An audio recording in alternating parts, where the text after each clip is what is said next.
दोस्तों, आज हम आपके लिए एक ऐसा एनिमल मॉरल स्टोरी लेकर के आए हैं जिसको सुनकर आपका दिल खुश हो जाएगा।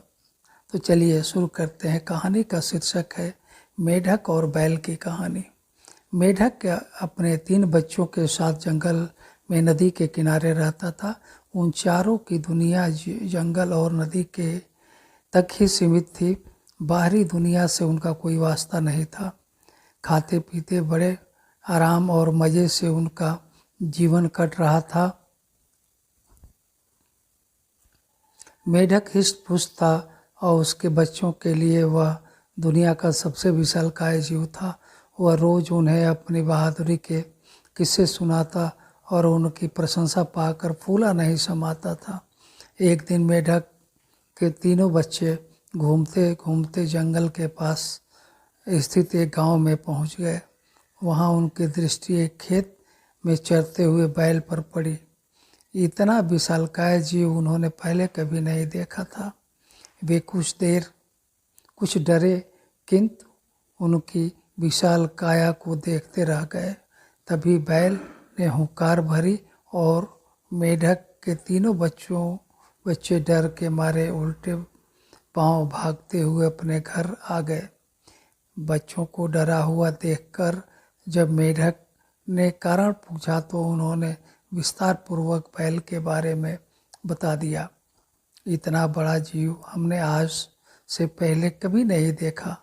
हमें लगता है दुनिया का सबसे विशालकाय जीव आप नहीं, वह है। जो अपने बच्चों की बात सुनकर मेढक को बुरा लगा। उसने पूछा, वह जीव दिखने में कैसा था? उसके 4 बड़े बड़े पैर थे, लंबी पूंछ थी, 2 नुकीले सींग थे। शरीर तो इतना बड़ा कि आपका शरीर उसके सामने कुछ भी नहीं। बच्चे बोले। यह सुनकर मेढक के अहंकार को जबरदस्त ठेस पहुंची। उसने जोर से सांस खींची और हवा भरकर अपना शरीर फुला लिया और फिर बच्चों से पूछा, क्या वह इतना बड़ा था? नहीं, इससे बहुत बड़ा, बच्चे बोले। मेढक ने थोड़ी और हवा भरकर अपना शरीर और फुलाया। क्या इतना बड़ा? नहीं नहीं, और बड़ा। मेढक ने जंगल के बाहर कभी कदम नहीं रखा था। उस बैल के आकार के अनुमान ही नहीं था, किंतु उसने मानो जिद पकड़ ली थी कि अपने बच्चों के सामने स्वयं को नीचा नहीं दिखाना है। वह जोर से सांस खींचकर ढेर सारी हवा अपने शरीर में भरने लगा। छोटा सा शरीर गेंद के समान गोल हो गया, किंतु इतने पर भी वह नहीं रुका। उसका शरीर में हवा भरना जारी रहा। उसने इतनी सारी हवा अपने शरीर में भर ली कि उसका भीतर वह संभाल नहीं पाया और फट गया।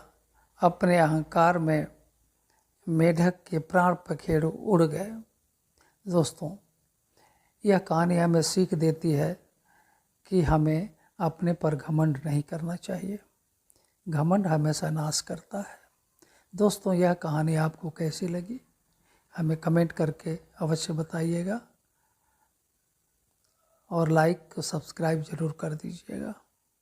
धन्यवाद।